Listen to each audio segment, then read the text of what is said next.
E aí, camaradas? Espero que todos estejam muito bem. Nós vamos dar sequência aqui a um novo vídeo que eu vou passar aqui para vocês hoje. A ideia é a gente fazer aquele padrão de aula, dando continuidade àquela temática que nós falamos do agronegócio. E aí, em função de uma notícia de uma reportagem, né, na verdade, um artigo científico que foi publicado, que eles encontraram cocaína no tecido de tubarões na costa brasileira, eu resolvi fazer essa aula aqui com vocês para mostrar um pouquinho como que essas substâncias químicas, tanto os agrotóxicos, que fazem relação diretamente com a aula anterior, quanto os fármacos, né? Nós vamos mostrar alguns exemplos, alguns estudos científicos, como que eles vão acabar parando no ambiente, contaminando tudo isso, tá bom? Então eu vou projetar aqui para vocês e vamos lá. A primeira coisa, né? Por que a gente vai falar sobre isso? Eu escrevi recentemente, né? No dia de ontem, acabou sendo publicado no Le Monde Diplomatique Brasil. Eu faço o convite para que vocês façam a leitura, né? E a reflexão, acima de tudo, desse artigo com bastante embasamento científico que eu coloquei lá, né, com embasamentos, com referências, inclusive, está disponível para vocês. Inclusive, no final, como a gente fez na aula anterior, no final eu vou deixar todas as referências dos assuntos que a gente está tratando aqui, tanto nos slides, eles vão estar, obviamente, nos links, mas também na descrição, seja do vídeo, ou você que estiver ouvindo aí no Spotify, também vai ter essa possibilidade de acessar, tá bom? Então, por que a gente vai abordar esse tema? Uma das coisas principais que me chamou bastante atenção ao preparar essa aula aqui, essa explicação, essa explanação, é a quantidade cada vez maior de pessoas que estão acometidas por algum problema, né, que estão com desequilíbrio fisiológico, que a gente acaba caracterizando isso como doença. E aí, obviamente, a ideia nossa aqui é contextualizar para vocês. Isso é fruto desse sistema, né, do sistema capitalista que nós temos, e vocês vão entender o porquê disso. Né? O sistema que cobra cada vez mais da gente, em que nós vamos ter aí uma sobrecarga, nós vamos ter aquela famosa frase, né, trabalhe enquanto eles dormem, o mito da meritocracia, que você, quanto mais se esforça, teoricamente, mais riqueza você acumula, o que é uma grande mentira. Isso aí só serve para enriquecer os verdadeiros donos dos meios de produção, e nós, trabalhadores e trabalhadoras, acabamos nos sobrecarregando com tudo isso. Né? Uma coisa que está bastante em pauta aí, inclusive, é a jornada 6 por 1, né? Onde nós não temos tempo livre. Consequentemente, essa falta de sono ela vai afetar a produção de hormônios que regulam o humor, que regulam, obviamente, o apetite, né? Nós vamos falar não, né? Nesse artigo eu falo bastante sobre isso, né? A leptina e a grelina, que são os hormônios que vão regular a saciedade ou a fome, e isso daí vai estar sendo produzido exatamente durante o sono, e a partir do momento que a gente não dorme, essa produção ela vai ficar desbalanceada. A mesma coisa acontece com o hormônio de crescimento, os níveis de testosterona nos homens, principalmente, que é produzido mais à noite, também acaba sendo comprometido. Consequentemente, isso vai gerar pessoas mais ansiosas, pessoas obesas, né, com as suas comorbidades, né, em função dessa doença crônica, pessoas com um transtorno de espectro autista, déficit de atenção e hiperatividade, e para sanar esse problema, muitas das vezes desencadeados pela falta desse sono, falta de uma alimentação adequada, né, uma falta de uma vida adequada, a gente acaba apelando para remédios. Né? Então, os remédios aí, remediar um problema causado no nosso organismo. Então, a gente vai falar um pouquinho dessa relação que a nossa sociedade, da maneira como ela é colocada para a gente sobreviver, né? Eu costumo falar bastante isso, a gente não vive, a gente está sobrevivendo.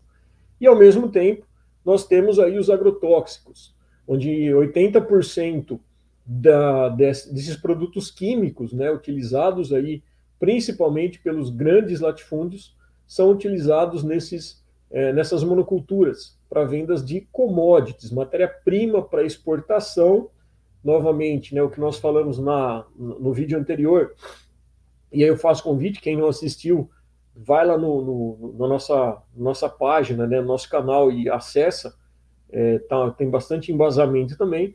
E essas commodities aí, principalmente soja, milho, cana e algodão, né, que vão ser utilizados aí para exportação, enriquecendo aí os grandes produtores, os grandes latifúndios.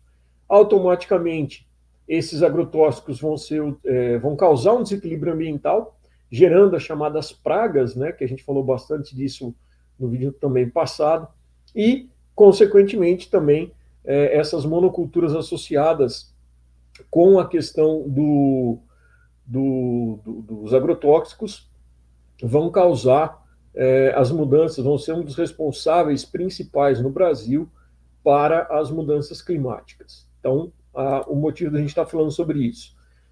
E aí, curiosamente, né, eu sou aqui da região metropolitana de Campinas, saiu essa semana, no dia 21 de julho, uma pesquisa do IPC-MEPS falando um pouquinho sobre o comportamento da população. E é curioso, né? A manchete traz essa coisa que apavora a gente, né? Falando aí que os moradores da região de Campinas gastam mais com medicamentos do que com cultura, viagens, roupas eletrônicas. Ou seja, nós estamos gastando o dinheiro que é suado para a gente conseguir, justamente para sanar um problema causado por essa sociedade calamitosa aí que a gente vê. E se a gente observar ali nos 10 maiores consumos da região metropolitana, nós temos aí, em primeiro lugar, a habitação, na grande maioria das vezes, né, pessoas pagando aluguel, o veículo próprio, a alimentação no domicílio, materiais de construção, quinto lugar, a alimentação fora, sexto lugar, plano de saúde e tratamentos médicos dentário, sétimo, educação e oitavo, em medicamentos. Nós estamos falando aí em grande quantidade de dinheiro dispendido, né? Então, os gastos com medicamentos aí, eles calcularam aí em 2024 que devem chegar, né, ultrapassar aí 4,7 bilhões de reais só na região metropolitana de Campinas. Então, as pessoas consomem remédio, né, muitas das vezes aí até por automedicação, mas esse remédio ele vai ter um retorno no ambiente, que é o que a gente vai estar falando. Ao mesmo tempo, a questão dos agrotóxicos, a gente sabe muito bem que o Brasil usa muito mais agrotóxico do que qualquer outro país. Né? Se a gente pegar, por exemplo, Estados Unidos e China, são os países desenvolvidos, nós temos aí o Brasil e os dados, né, da agência da ONU mostrando que o Brasil aí bate recorde do consumo desses agrotóxicos. E só para a gente ter uma noção, né, em termos por hectare, o Brasil consome quase 11 quilos de agrotóxicos por hectare, enquanto que os Estados Unidos 2,85 quilos por hectare e a China 1,9 quilos por hectare. Então pensa aí também, se a gente extrapolar em termos de população, né? O Brasil, por exemplo, se a gente colocar por cabeça, né, per capita, cada pessoa consome mais de 3 quilos de agrotóxico, enquanto que nos Estados Unidos isso chega a 1,36 quilos por pessoa, e na China, muito menos, 0,17 quilos por pessoa. Então, o Brasil aí é um celeiro do uso desses venenos, que a gente vai falar os efeitos disso tudo no nosso ambiente e na nossa saúde. Chama atenção também, né, para embasar a nossa discussão, o porquê dessa sociedade consumidora, vamos falar assim, né, consumista de remédio. 7 em cada 10 pessoas com depressão ou ansiedade, fruto desse sistema novamente, que nós comentamos, são mulheres. E aí, obviamente, mais do que uma questão da desigualdade do gênero, a gente entende também que as mulheres são sobrecarregadas pelas jornadas duplas, triplas, né, que existem, e, de alguma maneira, para manter esse equilíbrio da saúde e tentar ter uma vida relativamente normal, os remédios entram com tudo isso, né? Lembrando que o Brasil aí é um dos países, é o país, perdão, mais ansioso que a gente tem, né? Nós temos aí, segundo a Organização Mundial da Saúde, mais de 9% da população brasileira sofre com ansiedade, depressão, se não me falha a memória, o Brasil é o segundo no mundo todo, né, ou na América Latina, não vou lembrar agora de cabeça. E eu quero chamar a atenção principalmente nesse dado agora do último dia de maio desse ano, que o registro de ansiedade entre crianças e jovens superou o número de adultos, né, depressivos, ou melhor, ansiosos, no Brasil pela primeira vez. Muitas dessas questões eles colocam, obviamente, nas telas, né, a culpa dos celulares, smartphones, computadores, mas existem outras evidências relacionadas diretamente também com a questão dos agrotóxicos e resíduos de fármacos no ambiente, conforme a gente vai estar mostrando para vocês. Então percebam que tudo isso é extremamente importante para a gente estar discutindo. O pessoal que está assistindo aí, que vai prestar Enem, é algo também bastante comum de cair, né? Porque quando a gente fala nessa dinâmica dos agrotóxicos e automaticamente dos fármacos, nós vamos falar de duas situações também que nós chamamos aí de bioacumulação e biomagnificação. Então, aqui de uma forma bem didática, bem prática para a gente entender, eu coloquei aqui uma figura que mostra como que ocorre esse processo, né? Então, eu tenho no alto de uma montanha, no curso dessa montanha, uma plantação, e essa plantação, à medida que o agrotóxico ele é jogado, eu vou ter uma perda que vai evaporar, vai automaticamente condensar posteriormente com chuvas, parte disso vai desviar para os cursos d'água, outra parte penetra no solo, contamina lençol freático e automaticamente retorna para o ser humano. Sem falar, obviamente, nesse produto aí que está impregnado com esse agrotóxico. E automaticamente tudo isso acaba acumulando na cadeia, né, na nossa teia alimentar.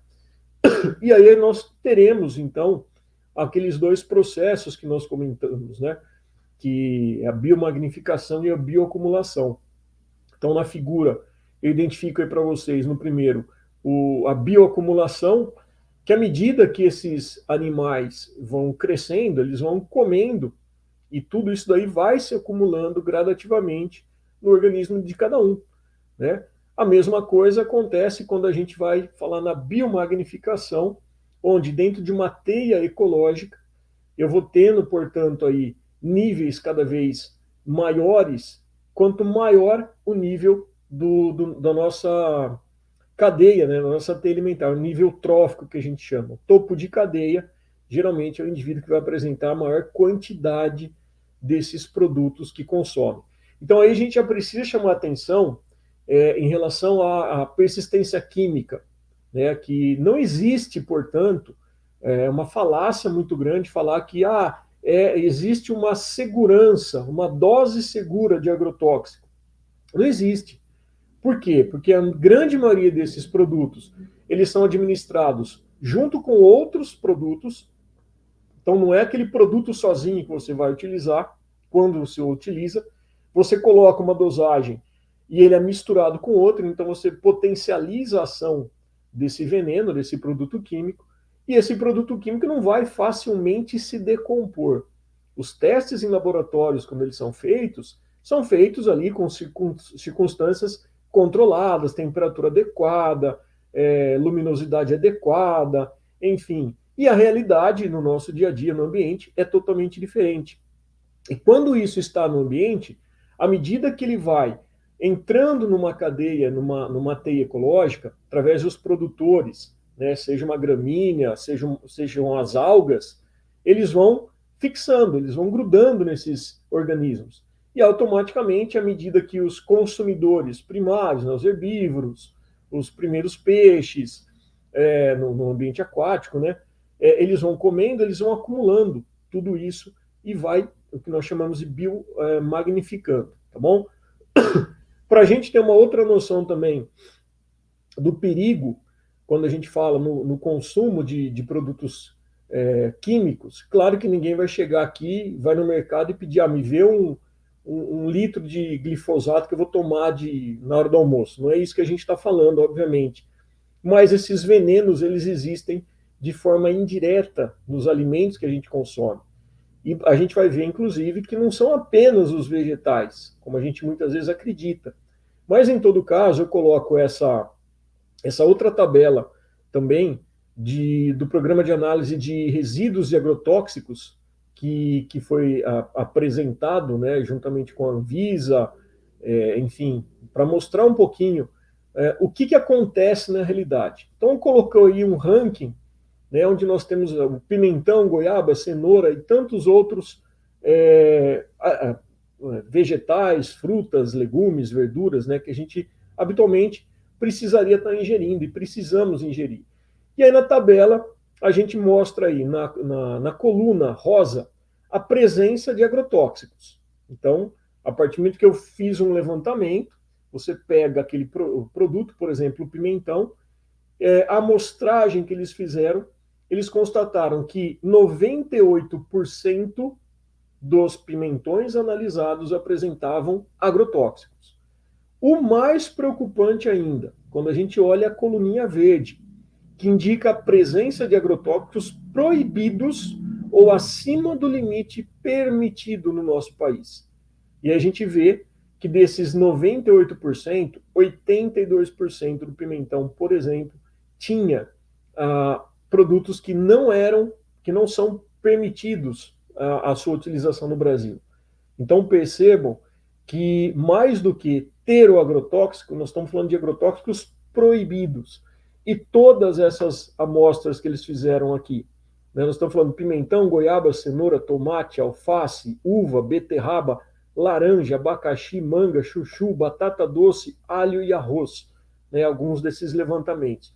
Todos eles apresentaram níveis significativos, né, a gente vê aí principalmente, né, os top 5, vamos falar assim, com níveis acima aí de 60% praticamente de agrotóxico, né? E principalmente também desses agrotóxicos proibidos. Por que proibidos, Padula? Justamente porque foram banidos dado algum efeito danoso, seja à saúde humana, seja ao próprio ambiente. Mas a gente vai ver que eles persistem muitas vezes, inclusive durante anos, tá? Trago aqui algumas imagens também chocantes e para a gente entender o porquê nós temos que ser contra o uso de agrotóxicos. E, novamente, aquilo que nós discutimos no vídeo passado, lutarmos pela aprovação do PNARA, né, o Programa Nacional de Redução de Agrotóxicos para a Transição Agroecológica. Nós temos aí no Brasil 50 bebês intoxicados por ano, bebês, né, que estão ali num processo de metabolismo, de necessidade de nutrientes e, consequentemente, as mutações acontecem de forma bastante rápida por conta da divisão celular, para aumentar a quantidade de células, aumentar os tecidos, aumentar os órgãos e promover o crescimento. E é nesse momento que as mutações, as alterações ocorrem, causando, inclusive, né, de forma bastante bizarra, que a gente vê nas imagens aí, bebês, como é o caso do Carlitos, né, que a gente vê no colo da mãe, que trabalhava em uma colheita numa lavoura de tomate na Colômbia, e nasceu sem os braços e sem as pernas, né? Então causou aí uma situação de bastante deficiência, né, de forma bastante significativa. E por que eu coloquei essas outras imagens? Uma delas bastante emblemática, que a gente vê aí durante o bombardeio, né, na Guerra do Vietnã, onde nós vemos aquela imagem clássica que ilustra ainda, né, as questões dos livros de história, ainda mais esse ano, né, completando aí 50 anos da derrota imperialista, né, para o Vietnã do Norte, do comandante Ho Chi Minh. E aí nós tivemos, durante a Guerra do Vietnã, a utilização de um produto químico, né, um herbicida, chamado agente laranja. Curiosamente, né, ele tem esse nome porque o produto ficava armazenado, ele era um desfoliante, né, um herbicida desfoliante que matava a vegetação, causava o ressecamento das florestas, enfim, do local onde os guerrilheiros do Vietnã do Norte se escondiam e bravamente ali, né, através das suas precárias estruturas, né, frente aos aviões, aos mísseis, similar ao que está acontecendo agora, né, em relação à resistência palestina contra os nazis sionistas lá de Israel, e bravamente eles lutavam, né, lutaram pela libertação do povo, tiveram essa vitória aí bastante vergonhosa para o imperialismo estadunidense, enfim, e aí eles usavam essa substância química que causava essa desfolha, né? Só que essa substância química também causa danos significativos no desenvolvimento das pessoas. A ponto de hoje, 50 anos depois, a gente ainda está tendo nascimento de crianças, de pais e mães, obviamente, que foram bombardeados, né, que foram lavados com essas substâncias químicas. E essa substância química, né, conforme a gente estava falando, ficava armazenada em tonéis laranjas. Né? Cada produto químico ficava num tipo específico, né, um tambor específico, e esse agente laranja desfolhante ficava especificamente, esse herbicida, num tonel, lá, num barril de cor laranja. Então, por isso que ele ficou chamado de agente laranja. Quem tiver curiosidade e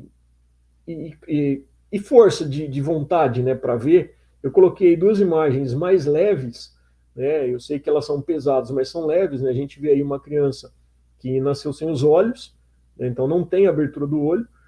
Essa outra criança, ela tem uma dismorfia total ali da região do crânio, dos olhos, mas existem hospitais até hoje no Vietnã que cuidam dessas pessoas, né, que são os descendentes da guerra do Vietnã, frutos desse produto químico. E aí você vai falar assim, Padula, mas isso daí já foi, não se usa mais, né? Muito pelo contrário.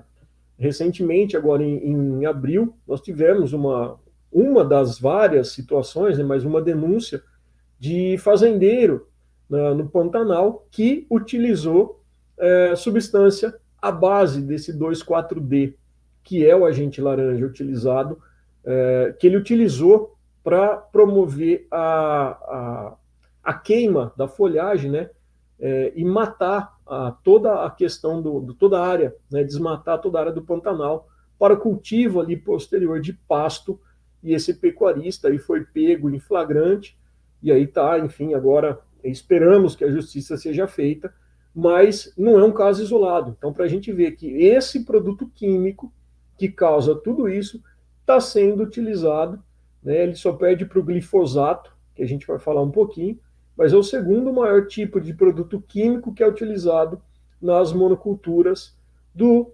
famigerado agronegócio, que a gente vê toda aquela propaganda bonitinha, né? Que o agro é isso, o agro é aquilo. E não falam que o agro é veneno, que o agro é tóxico, que o agro é morte, tá? E aí você vai falar também o seguinte, Padula, mas eu ouvi falar que transgênicos, né, eles foram desenvolvidos ali justamente para conseguir superar essa questão de veneno, para usar menos veneno. Então, para a gente discutir um pouquinho isso daí de forma até breve, né, realmente a transgenia, né, os organismos geneticamente modificados, chamados OGMs, é uma tecnologia que você pega o gene de um organismo, mistura com o gene, então você pega um pedacinho do DNA de, por exemplo, uma bactéria. Uma bactéria que produz determinado tipo de substância. E você coloca no DNA de uma soja. E aí você gera uma soja que tem também, que ela vai produzir aquela proteína específica da bactéria. Só que agora no pé da soja, né, na plantação de soja. E aí eles fizeram isso, principalmente o milho, né? Eu, durante o meu mestrado, eu tive a oportunidade de trabalhar durante um projeto temático da FAPESP com a questão de cana-de-açúcar, onde colocava-se um gene de uma bactéria chamada Bacillus thuringiensis, né, o chamado BT, que produz uma toxina natural. Então a ideia que era? Pegar o gene responsável por aquela toxina, colocar numa cana e gerar uma cana geneticamente modificada para que, quando a broca da cana, que é uma lagartinha, que causa uma perda na produção dessa monocultura. Quando essa lagarta come essa folha, ela começa a comer, nessa folha ela teria essa toxina sendo produzida. E aí essa lagarta morreria, sem a necessidade de você utilizar litros e litros de agrotóxicos. Isso é uma coisa maravilhosa, né? Se funcionasse assim. O que acontece é que, mais do que não funcionar, provou-se, né, os estudos foram mostrando, décadas depois, que não foi bem essa a situação que aconteceu depois que os transgênicos já estavam aí ocupando grande parte da produção. Né? No Brasil, em 2003, ele começou a ser liberado. O que aconteceu é que as empresas, e aí principalmente a gente tem que falar da Monsanto, que é uma empresa que hoje ela já está, entre aspas, no anonimato, porque a Bayer comprou, né? Então a Bayer compra, é o chamado na Europa, isso em 2016, o casamento dos infernos, a gente abordou isso no vídeo passado, numa transação aí que gerou aí 65 bilhões de dólares investidos, na época, em 2016, isso, onde nós tivemos a maior produtora de agrotóxicos e suplementos alimentares, né, que é a Bayer, se associando com essa empresa produtora de sementes transgênicas. E automaticamente também acabou gerando aí uma empresa, né, produtora aí de remédios que, conforme a gente já discutiu também na aula passada, no vídeo passado, a mesma empresa que gera o problema vai te vender a solução. E por que aconteceu esse casamento? Olha como que o capital ele é inteligente, né, para manter os seus interesses do lucro acima de qualquer coisa. Os agrotóxicos foram, então, vendidos através da chamada venda casada, porque se eu produzo uma soja transgênica, qual que é o problema da monocultura da soja hoje em dia? Não só da soja, obviamente, né, das monoculturas. Você vai ter uma grande área, essa grande área ela vai automaticamente ter a ocorrência das chamadas ervas daninhas, né, que são plantas que eu não quero que nasça ali no meio da minha plantação, e eu tenho que usar um herbicida. Automaticamente, por conta de desequilíbrio, eu vou usar o herbicida, só que eu corro o risco de que, na dose errada, no tipo de herbicida errado, eu mata parte da minha produção de soja. O que a Monsanto fez? Ela elaborou a soja RR, né, a Roundup Ready, que eles chamam. E ele fez o seguinte, colocou um gene nessa planta que fez com que ela fosse, então, resistente a doses elevadas de herbicida, do herbicida chamado glifosato, que é o chamado mata-mato que a gente vê aí, às vezes, infelizmente, pessoas borrifando na calçada, né? Que você encontra aí, até mesmo em supermercado, em casas de agropecuária. E esse glifosato, então, é o único que funciona nessa soja transgênica. Ou seja, se você é um produtor, você só vai poder comprar a soja transgênica e automaticamente vai ter que comprar esse produto, que é o meu glifosato, que eu também produzo, chamada venda casada, que é um mecanismo, muitas vezes, condenado, inclusive pela Organização Mundial do Comércio. Né? Por que isso? Porque justamente eu tenho que ter a liberdade. Se eu vou vender um produto, né, que é o que o mercado tanto fala, liberdade de escolha, concorrência, livre concorrência, né? E isso não existe. Então, a partir do momento que eu gero um produto geneticamente modificado, aí eu vendo o único produto que vai funcionar. E eu ponho o preço que eu quiser nisso, obviamente. Tá? Quem tiver interesse nisso também, tem um documentário muito legal chamado Mundo Segundo a Monsanto. E tem um livro também muito legal, né, que é do mesmo nome. É um documentário mais antigo, ele é de 97, tem disponível aqui no YouTube, mas vale a pena para a gente entender o que acontece, né, nas entranhas aí dos congressos, enfim, que é um documentário baseado nesse livro de uma jornalista francesa, não vou lembrar o nome dela, o livro está aqui atrás, mas depois eu até pego e coloco nas referências também. E mostra, né, através de documentação, toda a nojeira que eles fazem por conta disso tudo. E aí, mais do que isso, Com o tempo foi passando, eles constataram que esse glifosato é o responsável por causar danos na saúde humana. Pô, Padula, mas eu não vou comer essa soja. Essa soja vai ser commodity, mas ela vai virar determinado tipo de produto que tem farinha de soja, por exemplo. E isso fica impregnado. Não sai simplesmente, você não vai lavar essa soja e vai sair o agrotóxico. Ela tem uma absorção sistêmica, principalmente. Né? A grande parte da plantação vai absorver isso daí. E de forma indireta, novamente, você não tem uma dose, não existe uma dose segura. Que veneno, qual é a segurança de você comer um veneno? Não existe. Né?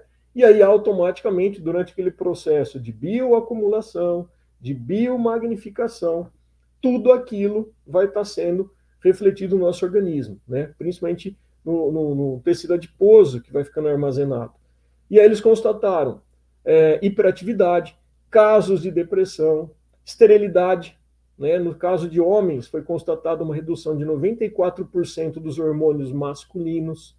Então, a gente está falando aí de situação onde afeta, inclusive, a própria fisiologia reprodutiva, além de contaminação alimentar, né, de forma indireta, e de outras espécies. Então, genes de resistência começaram a passar, inclusive, para essas ervas daninhas. E aí o que acontecia? Poxa, eu estou gerando uma erva daninha resistente àquele agrotóxico, àquele glifosato. O que eu tenho que fazer? Aumentar ainda mais a dose. Né? Ou então, gerar uma nova soja que vai encarecer novamente e eu vou ter que comprar essa soja mais cara porque aquele glifosato já não funciona. Né? Sem contar, obviamente, a perda da biodiversidade, toda a relação, né, o efeito dominó que tudo isso vai causando, porque eu estou causando um desequilíbrio ambiental significativo, matando predadores naturais, matando fungos entomopatogênicos, bactérias entomopatogênicas, né, toda a diversidade é afetada. E aí gera o que nós chamamos aí de pragas. Tá? O curioso disso tudo também é que, mais do que o uso constante e mais elevado de agrotóxicos, os estudos mostraram que a produtividade, que era o grande atrativo, né, dessas empresas que vendem os agrotóxicos, mostrou que a produtividade ela era menor do que uma produção que não utilizava o organismo geneticamente modificado, né, os transgênicos, ou no máximo ali ela era igual. Ela não chegava a ser significativamente maior do que a produção convencional. Tá? Aí você vai também me perguntar, Padula, mas por que a gente não sabe disso? Né? Justamente porque existe um lobby muito forte que impede que essas informações cheguem. E quando elas chegam, a pressão é muito grande. Eu trago aqui alguns exemplos que tem nesse livro, né, nesse documentário Mundo Segundo a Monsanto, Marie Robin, se eu não me engano o nome da jornalista francesa, em que eles fizeram ali, mostraram, né? Estou colocando, pontuando algumas coisinhas aqui e vocês vão entender como que o lobby, né, do agronegócio ele atua também aqui. Eles modificaram, inclusive, vacas, né, para ter maior produção de leite. Então, eles colocaram lá uma vaca transgênica que ela apresentava um gene RBGH que aumentava, portanto, a quantidade de produção de leite. As vacas apresentavam os úberes, né, muito grande, a região dos tetos ali bastante grande, e as mulheres, obviamente, isso na década de 90, acima de 50 anos começaram a comer, né, a tomar esse leite. E houve um aumento, curiosamente, né, e dá para a gente fazer uma relação direta, de mais de 55% dos casos de câncer de mama, exatamente nas mulheres que ingeriam esse leite geneticamente modificado. Tá? Que é o mais curioso aqui, né, que foi automaticamente também publicado em 2012, né, nessa publicação que a gente vê aí com essa tarja, né, retracted, mostrando que ela foi despublicada, e vocês vão entender o que aconteceu, é que esses pesquisadores, né, publicaram na revista Food and Chemical Toxicology um estudo mostrando que os ratos que se alimentavam com milho transgênico eles apresentavam tumores, como a gente vê nessas fotos aí, tumores do tamanho aí de uma bola de bilhar, mais ou menos. E esse milho transgênico, ele era associado, né, à resistência ao glifosato. Então era a variante MK603, e o que usava, né, que poderia utilizar o Roundup, ambos da Monsanto. O que eles constataram? Que esses tumores, além de desenvolvidos, né, geravam a morte prematura em 70% dos animais, ou seja, de 10 animais que se alimentavam com essa ração de milho transgênica, 7 morriam de forma prematura. E outra coisa, quando existia ainda o consumo de água com resíduo, né, chamado glifosato vestigial na água, esses tumores eles aumentavam entre 200 a 300% nos ratos. Ou seja, não é simplesmente, né, o milho geneticamente modificado, é o glifosato o problema, né, principalmente. Por quê? Porque ele que potencializa tudo isso e é a substância química. E o que aconteceu? Por que esse trabalho ele foi posteriormente perseguido, né, e despublicado?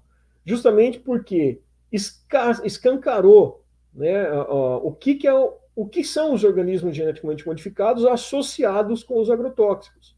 E, obviamente, as empresas, né, que mandam, essas grandes corporações, Bayer e Monsanto, entre outras, né, que a gente tem Basto, a gente tem Syngenta, a gente tem FMC, enfim, tem várias corporações, né, do agronegócio.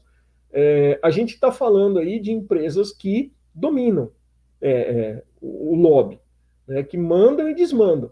E aí pressionaram essa revista, a revista teve que retratar, despublicou, só que aí, 2 anos depois, uma outra revista acabou aceitando, né, da comunidade europeia ali acabou aceitando e republicou o mesmo trabalho, falando, olha, não teve erro nenhum na publicação, né, porque eles tentaram alegar isso, o número de indivíduos avaliados foi pequeno, não tinha uma análise estatística adequada, e eles fizeram, novamente, essa publicação e compraram essa briga, né? Os professores que participaram foram ameaçados de demissão, enfim, para vocês entenderem um pouquinho, né, o porquê que a gente não sabe sempre dessas informações, tá? Justamente porque quando nós estamos falando disso, nós estamos falando aí de uma quantidade de agrotóxicos muito grande. E quando a gente fala na indústria de transgênicos, ela é irmã da indústria do agrotóxico. A Bayer e Monsanto, eu até falo que é o caso de marido e mulher, é um casamento, né? Literalmente, ele é um casamento entre duas grandes empresas que promovem aí uma verdadeira contaminação, mortalidade, destruição do ambiente e da saúde pública. Então a gente percebe aqui, ó, em 1990, a quantidade, né, de agrotóxicos que o Brasil usava era em 51 mil toneladas. 2000, né, em 2003, já no governo Lula, que foi uma grande crítica que os ambientalistas que nós fizemos, né, com a liberação dos organismos geneticamente modificados, a gente começa então a partir desse ponto dos anos 2000 a ter um aumento bastante expressivo, né, a ponto da gente estar aqui, ó, mais ou menos aí com 720 mil toneladas de agrotóxicos sendo despejados no nosso ambiente, e vai chegar e chega de uma forma ou outra no nosso dia a dia, né? Como a gente vê aqui nesse gráfico e nessa reportagem. No vídeo anterior eu mostrei a quantidade, né, de agrotóxicos utilizados, né, que a gente mostrou nesse teste que eles fizeram, e aqui a gente vê a concentração dos agrotóxicos na água acima dos limites considerados seguros. Então, no vídeo anterior, eu coloquei lá os testes de 27 tipos apenas dos mais usados no Brasil, e aqui a gente vê uma concentração de níveis, né, de agrotóxico. Quanto mais escuro, né, mais próximo ao preto aqui que a gente está vendo, preto e azul marinho, a gente tem aí o preto. Pelo menos um tipo de agrotóxico acima do limite brasileiro, e o limite brasileiro já é absurdo. No azul marinho, limite acima do que é permitido na comunidade europeia, né? E para a gente falar um pouquinho, só para entender, o glifosato no Brasil, ele tem uma autorização de 5.000 vezes mais a concentração do que na comunidade europeia, né? Então é algo bastante preocupante, porque a gente volta a falar do que nós falamos já, né? Do colonialismo químico que nós temos. E o que, que isso vai refletir no ambiente? Nós temos aqui uma reportagem, ela é de 2021, mas é recorrente esse tipo de informação. Alta concentração de agrotóxicos na água provocou a morte de peixes na represa Billings, né? Apresentou aí um relatório. Nós tivemos aí, aqui na região de Piracicaba, no dia 5 de julho e no dia 14, agora, mais de 100 toneladas de peixes aí que nós tivemos junto com algas, né, que foram retiradas posteriormente por conta do descarte de material orgânico de uma indústria sucroalcooleira na região de Rio das Pedras ali, Piracicaba, que matou, causou essa mortandade absurda de peixes, e é uma região que a gente sabe muito bem que também existe uso constante de agrotóxicos, tá?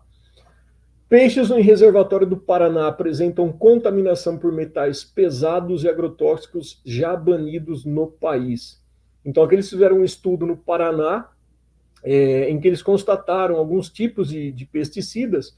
E por que eu pus essa matéria aqui para a gente discutir? Porque nós estamos falando aí de substâncias que foram detectadas, como, por exemplo, o DDT, que elas já foram proibidas no Brasil há mais de 30 anos. Então, para a gente ver que existe uma persistência dessas substâncias químicas, né? Então, por mais que falam, oh, não, a quantidade segura é X, mas ela persiste, né, em condições ideais ali, que a gente sabe que não é um ambiente de laboratório que esse ambiente vai ter. Então, que o dia a dia nosso vai ter, né? Associado isso a metais pesados, a gente pode falar de uma próxima vez também a questão dos garimpos ilegais, né, que utilizam ali mercúrio, né, grande quantidade, inclusive, que causa esse processo de biomagnificação também, são substâncias atreladas aí e relacionadas, comprovadas cientificamente, com aumentos nos casos do transtorno de espectro autista, doenças neurodegenerativas, como Parkinson e Alzheimer, e problemas de fertilidade, sem contar câncer, né, que nós estamos falando aí de situações que envolvem diferentes tipos de câncer. Outra questão que chamou bastante atenção, eu até compartilhei nas redes, né, os estudos que eles constataram, analisando as antas que apareceram mortas na região do Cerrado do Mato Grosso do Sul, que estavam sendo afetadas justamente pelos agrotóxicos, né, também por metais pesados.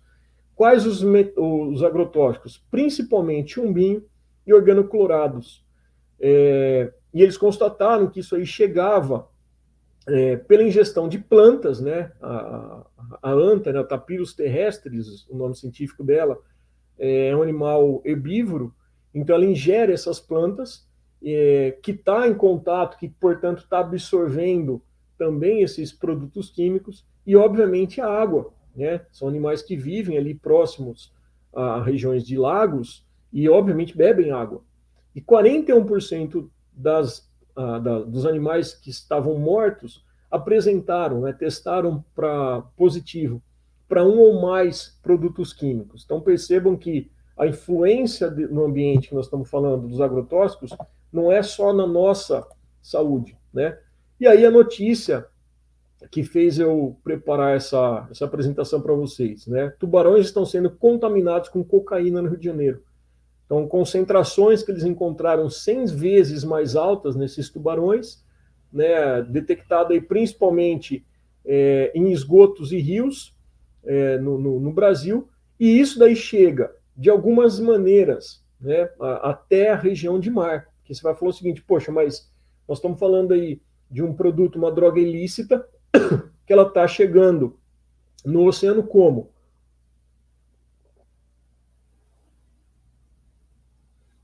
Molhar a garganta aqui. Principalmente pelos laboratórios, né, de refino da cocaína, que acabam descartando de forma ilegal na própria rede de esgoto. Esse esgoto que não é tratado, né, os próprios usuários, através do metabolismo, e também os pacotes, né, de cocaína que são perdidos ou jogados fora ali, que vão cair na rede de esgoto, que automaticamente esses efluentes acabam chegando até o ambiente aquático. E, novamente, nós estamos falando de tubarões contaminados, porque estão ingerindo peixes que também, consequentemente, estão sendo contaminados com essas substâncias químicas que nós estamos utilizando aí no nosso dia a dia, né? Utilizando de forma ilícita, no caso. E aí, outra coisa, para a gente já trazer para o nosso dia a dia, que é bastante significativo, bastante preocupante, e mais um estudo que foi, principalmente a pesquisadora, né, foi perseguida por ter demonstrado isso, exatamente na chamada capital do agronegócio, que é Lucas do Rio Verde, em que ela comprovou a presença de agrotóxico no leite materno. E aí, de novo, eu volto com vocês naquelas imagens que nós vimos das crianças com malformações por conta do agente laranja. Crianças que não tinham olhos, que não tinham braços, que tinham problemas neurológicos. Nós estamos falando de agrotóxicos, né, que estavam presentes nesse ambiente que foi analisado e chegando até o aleitamento materno. Né? 100% das amostras que essa pesquisadora analisou apresentou a contaminação do leite por pelo menos um tipo de agrotóxico. E, novamente, nós estamos falando de um deles, o DDE, que é um produto do metabolismo do DDT. Né? Só uma curiosidade, né? As empresas de dedetização, elas têm esse nome por conta dessa molécula. Tanto é que o correto hoje não é falar dedetização, e sim desinsetização, né? Por conta do que não se usa mais o DDT, pelo menos em teoria, não se pode mais utilizar. Então, essas mães tiveram essa exposição, esse ambiente está contaminado ainda, e, consequentemente, passa isso para gerações futuras. Isso vai causar má formação, juntamente com organoclorados, a indução ao aborto, desregulamento do sistema endócrino. Né? Então, pensa, a criança é um ser que está ali no processo de metabolismo, de desenvolvimento pleno, e, consequentemente, ela vai estar sofrendo cada vez mais a ação dessas substâncias que causam mutações, modificações genéticas e, consequentemente, nessa malformação. Eu vou deixar a referência também da pesquisa, da dissertação da pesquisadora, para quem quiser ter o acesso na íntegra. Tá? E aí, outra coisa que, novamente, né, em função do... Cortou um pouquinho aí por conta da apresentação, mas dá para a gente falar. Por conta da questão desse sistema que faz com que a gente consuma alimentos nem sempre de qualidade, em função da nossa correria, né, os fast foods da vida, né, a comida rápida que a gente vai comer, pacote de bolacha é muito mais fácil, você comer um hambúrguer é muito mais prático, você apelar ali para um pacote de salgadinho, e aí tudo isso também, para desespero de alguns, também está recheado de agrotóxico. Né? Tem um estudo do IDEC, né, o Instituto de Defesa do Consumidor, vocês podem baixar gratuitamente, né, os 3 estudos que eles fizeram. O primeiro deles foi com ultraprocessados, né, de origem animal, por exemplo, carnes e leites, embutidos, em que eles constataram que 60% dos produtos embutidos, né, esses ultraprocessados de origem animal, leites, tinham resíduos agrotóxicos. Um segundo estudo que eles fizeram, eles analisaram produtos ultraprocessados, como as bebidas, biscoito, pães e salgados, e, novamente, 59% dos produtos analisados tinham pelo menos um tipo de agrotóxico. E mais recentemente, né, no volume 3 da pesquisa que vocês podem baixar gratuitamente lá, eles fizeram análise em relação aos produtos destinados ao público vegetariano e vegano, né, o plant-based, que eles chamam, né, feitos à base de plantas. E eles constataram que os hambúrgueres vegetais das 3 marcas, 2 apresentavam resíduos de agrotóxico. E dos 3 tipos de empanado de frango vegetal, também apresentavam esses resíduos de agrotóxico. E, novamente, o principal agrotóxico é o glifosato, né? Não à toa o mais utilizado no Brasil e no mundo. Tá? Então, essa foi uma primeira parte para a gente falar sobre a questão dos agrotóxicos. E agora, rapidamente, né, para a gente não prolongar tanto a nossa discussão aqui, a questão de fármacos, né, os remédios. E por que a gente vai falar? Né? Novamente, nós temos algumas situações bastante preocupantes. Uma delas é a questão da liberação desses antibióticos, né? O metabolismo do antibiótico, que a gente nem sempre tem de forma adequada, ou melhor, nosso corpo ele metaboliza e acaba liberando parte desse medicamento no ambiente. Isso pode estar ocasionando o surgimento de cepas, né, de espécies e variedades de bactérias, né, super resistentes. Por quê? Porque elas acabam absorvendo, né, parte desse material químico, gerando modificações. Então, a seleção natural, né, só que é uma seleção aí artificial, uma pressão de ambiente, uma pressão ambiental, onde as bactérias que tem ali, para vocês terem uma noção, uma bactéria ela se divide em duas em 20 minutos aproximadamente. Então você imagina, né? Por isso que eu sempre falo em aula, você vai dormir com aquela dor de garganta, né? A garganta está raspando. Aí no dia seguinte você acorda com a garganta travada, cheia de pus. Por quê? Porque naquele período que você teve de sono, as bactérias a cada 20 minutos, uma gerou duas geraram 4 e assim vai, né? Numa divisão exponencial. E quando você tem uma pressão em cima delas, o que é uma pressão? Uma substância química. Eu tenho nessa divisão celular a possibilidade de que algumas surjam com mutações. E essa mutação faz com que ela seja resistente. E aquela substância química, portanto, não mata aquela bactéria. E aquela que sobreviveu, portanto, passa a se reproduzir, gerando, portanto, de uma forma bem simplista, uma bactéria super resistente. Tanto é que isso daí é uma das grandes preocupações que a própria Organização Pan-Americana de Saúde, que é uma agência da Organização Mundial da Saúde, a OMS, ela fala que essa resistência a antibióticos associada com o mau uso de antibióticos, e aí um outro alerta, né, que ela trouxe aí, né, o kit COVID que a gente teve aí propagado de forma desumana, criminosa, né, o uso de medicamentos ali, como cloroquina e ivermectina, isso aí favoreceu as substâncias químicas, acabou favorecendo o surgimento de bactérias resistentes. E aí nós temos um grande problema. Bactérias vão crescendo, vão se tornando resistentes num ritmo muito mais acelerado do que a capacidade de geração de antibióticos que favoreçam a mortalidade dessas bactérias, por exemplo. E aí a possibilidade do surgimento de uma pandemia silenciosa, né, como a própria OMS fala. E ela até alerta, né, que a próxima pandemia que a gente pode enfrentar não vai ser uma epidemia viral, e sim uma epidemia bacteriana, né, por conta da falta disso tudo. Tá?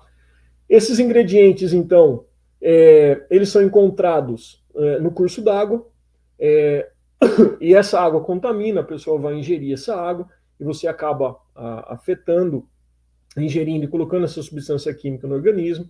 O tratamento inadequado dos efluentes, né, durante o processo da produção, inclusive, e as excretas e excrementos, como a gente comentou, o metabolismo. Nem toda droga ela vai ser decomposta dentro do corpo humano. E ela vai ser facilmente, então, liberada através ou da urina, né, através das excretas, ou dos excrementos das fezes. E, consequentemente, isso aí vai para o ambiente de tratamento de esgoto, que não tem um mecanismo ainda eficiente para retirada dessas substâncias. Tiram-se materiais biológicos, né, os coliformes fecais, as macromoléculas, mas substâncias químicas elas acabam passando e chegando, seja na nossa água, chamada água de torneira, né, ou penetrando no lençol freático, contaminando o poço artesiano, e a própria água, né, que a gente bebe, ela está contaminada, tanto com agrotóxico quanto substâncias químicas desse porte. E o que acontece? Não só no ser humano.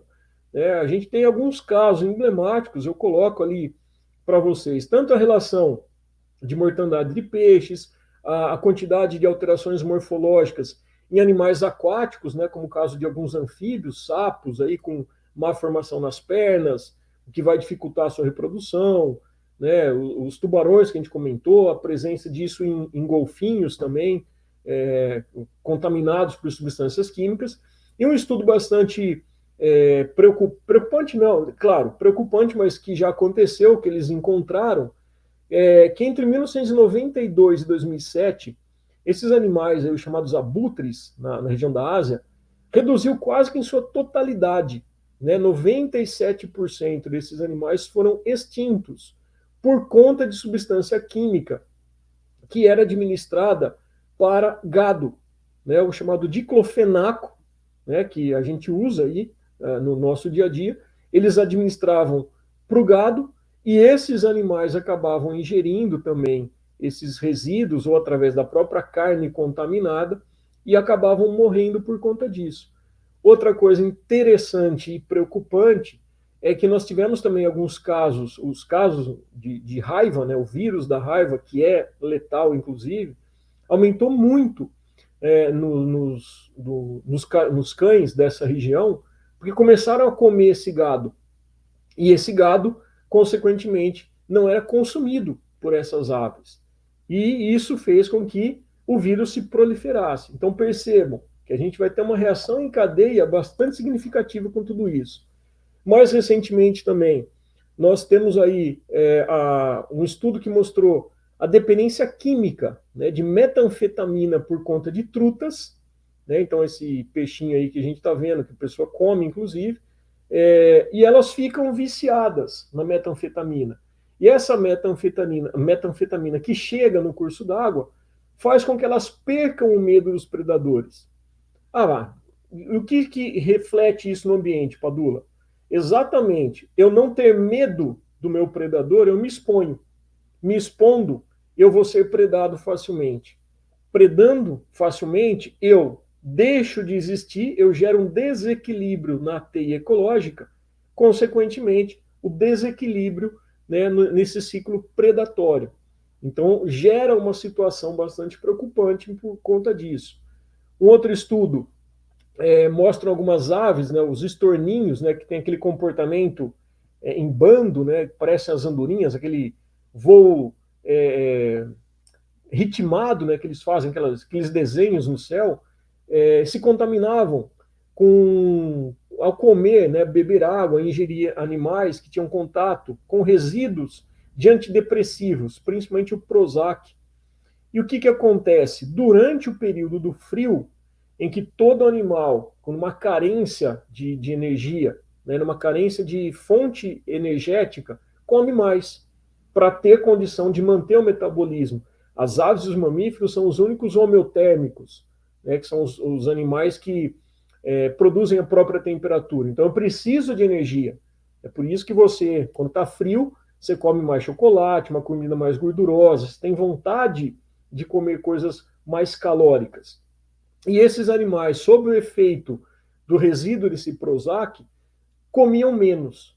Comendo menos, não vai ter energia suficiente, o corpo entra em debilidade e eles acabam morrendo. Então, consequentemente, você também gera um desequilíbrio ambiental.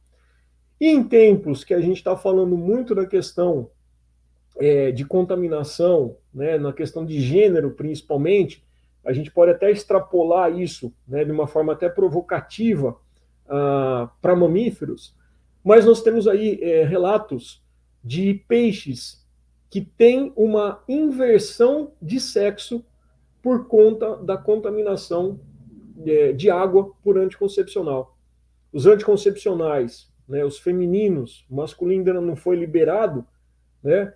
Mais um exemplo aí da misoginia, né? Porque os efeitos colaterais ficam todos para as mulheres, né? Mas enfim, essa é uma outra discussão. Esses estrógenos e progesteronas, né, que são as bases dos anticoncepcionais jogadas no ambiente aquático, causam a inversão de sexo, gerando uma inversão do sexo de peixes masculinos em espécies femininas, que começam a se comportar, deixam de ser machos, né? E começam a ter comportamentos de fêmea, e automaticamente, aumentando o nível de fêmea, você também gera um desequilíbrio na própria quantidade de sexo macho e fêmea, no caso de peixes, né? Causando, portanto, esse desequilíbrio ambiental. Tudo isso para a gente falar que essas drogas, então, que elas foram manipuladas, foram desenvolvidas, criadas artificialmente, para que sejam ativas, né, em baixas doses, mesmo em baixas doses, elas estão causando uma alteração nessa vida selvagem. E, novamente, por que, que a gente não ouve falar sobre isso? De novo, porque o lobby é muito forte. Trago para vocês aqui duas matérias recentes, uma do Joio do Trigo, né, que é um site muito interessante, assim como De Olho nos Ruralistas, né, mostrando um pouquinho como que essas empresas fazem para tornar aquele mundo de pós-verdade, né, tornar aquela mentira uma enganação plausível e facilmente crível, né, fazer com que as pessoas acreditem que aquilo é realmente algo que eu posso confiar. Primeira delas, a Bayer leva nutricionistas informações duvidosas sobre venenos, né, em que eles utilizam termos para falar, como por exemplo, em vez de falar agrotóxico, eles falam protetor de cultivo, né, fala que não há diferença num alimento tratado de forma com esses protetores e um alimento orgânico. E aí, obviamente, isso daí eles disponibilizam em forma gratuita, fazem aqueles eventos mirabolantes, né? Em festas, aí, em eventos para divulgação dos seus produtos, distribuem brindes magnânimos, né, para atrair o público. E, obviamente, isso gera essa enganação. E outra coisa interessante, uma pessoa que eu tinha uma admiração, mas que caiu a máscara a partir do momento que eu vi essa reportagem, tinha lido, inclusive, um dos livros, né, que é citada nessa reportagem, que é a Natália Pasternak. Ela ficou muito conhecida na época da pandemia, né, ela foi importante, vamos fazer o lado positivo, né? Ela foi importante porque ela mostrou o lado positivo da vacinação, a importância da vacinação, do isolamento, só que, ao mesmo tempo, ao ler esse livro, e essa reportagem fala um pouquinho sobre o livro também, ela começa a defender os agrotóxicos, ela começa a defender os organismos geneticamente modificados, e ela traz um monte de informação equivocada, ignorando as pesquisas científicas sérias, né, para defender os produtos químicos, os agrotóxicos. E aí o que os pesquisadores, aqui os jornalistas, descobriram? Que ela é uma colaboradora e parceira de uma organização financiada pelo agronegócio, ela tem rabo preso, vamos falar o português claro, né, com essas organizações apoiadoras dessa indústria dos agrotóxicos, ela ocupa a cadeira de conselho consultivo de uma empresa farmacêutica. Então, existe também esses próprios cientistas que se vendem, né, aos interesses pessoais e capitalistas para que, usando o nome deles, que tem uma formação respeitada, acabam utilizando esses nomes famosos para tentar desconstruir aquela ideia, né, de que, olha, o agrotóxico faz mal. Então, eles usam essas pessoas, esses personagens famosos para conseguir seus objetivos, tá? E, obviamente, o lobby continua sendo muito forte no Congresso Nacional. Por exemplo, o glifosato, aquele que a gente falou, tudo aquilo de malformação, de doenças neurodegenerativas, de causador de Parkinson, de Alzheimer, de transtorno neurológico, de infertilidade, de câncer, de ansiedade, depressão, ele era classificado como extremamente tóxico. Eis que, no governo passado, especificamente em 2019, a Anvisa, que ela foi aparelhada para o interesse do agronegócio, ela retira esse rótulo de extremamente tóxico. Ou seja, o glifosato, que até então os cientistas sérios, comprometidos com a verdade, lutavam para que ele seja banido no país, o Brasil não só renovou a licença da comercialização, como ele tornou menos perigoso, né? Então, conforme a gente falou, esse mata-mato na União Europeia, né, que eu tinha adiantado para vocês, é permitido uma quantidade máxima de identificação 0,1 miligramas por litro de água potável, desse glifosato na água potável. No Brasil, 5.000 vezes mais, né? Agora você fala, poxa, mas uma coisa seria assim, de 0,2 para 0,1 miligramas por litro, tudo bem. Agora nós estamos falando em 5.000 vezes mais. Tem coisa errada aí, né? E esse, mesmo sendo um provável cancerígeno, né, conforme a Agência Internacional de Pesquisa sobre o Câncer da Organização Mundial da Saúde constatou, o Brasil segue autorizando a produzir de tudo quanto é forma, né? Então a gente está falando aí de empresas que continuam fazendo o que fazem, né? A Bayer, né, que é Bayer e Monsanto agora, ela tem mais de 18 mil ações, e são ações milionárias, ela perde, recorre e aquilo vai protelando, protelando, protelando, né?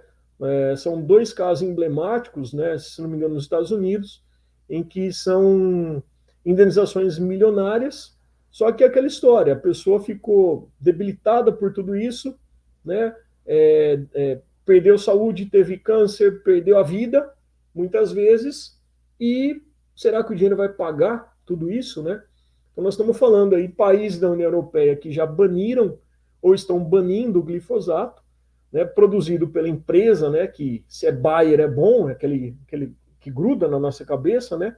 Ou ainda, né, como eles gostam de puxar a propaganda aqui, se é agro é Bayer, né? Mas o Brasil está virando aí, como nós comentamos, uma neoplantation, né?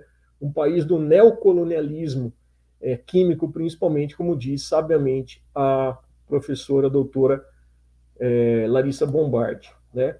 E aí, os mesmos deputados que nós tivemos recentemente aí o projeto de lei 1904, né, que foi um tiro no pé, principalmente dessa extrema-direita conservadora, né, que se diz a favor da vida, só que são os mesmos que votam a favor do projeto do pacote de veneno, né? Esse projeto de lei do veneno que foi autorizado, o projeto que foi, os pontos que foram vetados pelo presidente Lula, o Congresso derrubou novamente e seguem passando a boiada aí por conta dessa ideia conservadora que tenta mostrar para a população uma realidade que não condiz com a realidade, né? Porque se esses mesmos indivíduos, geralmente homens héteros, né, que estão sendo a favor de preservar a vida, né, ignorando a saúde da mulher, o direito à autodeterminação da mulher no próprio corpo, né, são contra esse tipo de morte que eles falam, por que esses mesmos indivíduos seguem financiando, ou melhor, sendo financiados por produtos químicos e votando deliberadamente para a liberação cada vez maior de produtos químicos que vão causar não apenas a morte de adultos e crianças, mas inclusive causadores de aborto, o tanto que eles são relativamente contra, né? Então a incoerência está aí, como diz o ditado, né? O golpe está aí, cai quem quer, mas aí escancara exatamente, né, o que são esses parlamentares, né? Um dos piores congressos que a gente teve aí no mundo, nos tempos atuais do nosso Brasil, tá bom? Então é isso, ó, são bastantes as referências, eu vou deixar todas disponibilizadas para vocês na descrição do vídeo, da nossa videoaula. Espero que tenha sido útil para vocês, tanto para conhecimento, para a gente ter uma noção do que é o problema, né, dos agrotóxicos, o problema dos fármacos. Claro que isso tudo não vai, novamente, esgotar aqui, tem muita coisa. Quem quiser aprofundar, tem vários livros, eu deixo também na descrição depois para vocês, tá bom? Aproveita então e peço para vocês compartilharem. Se você não se inscreveu, se inscreva, compartilha, dá o gostei, comenta. e a gente está aí para fazer uma apresentação, para mostrar para vocês uma realidade que nem sempre a gente vê no nosso dia a dia, tá bom? Grande abraço, a gente se vê uma próxima vez. Até mais.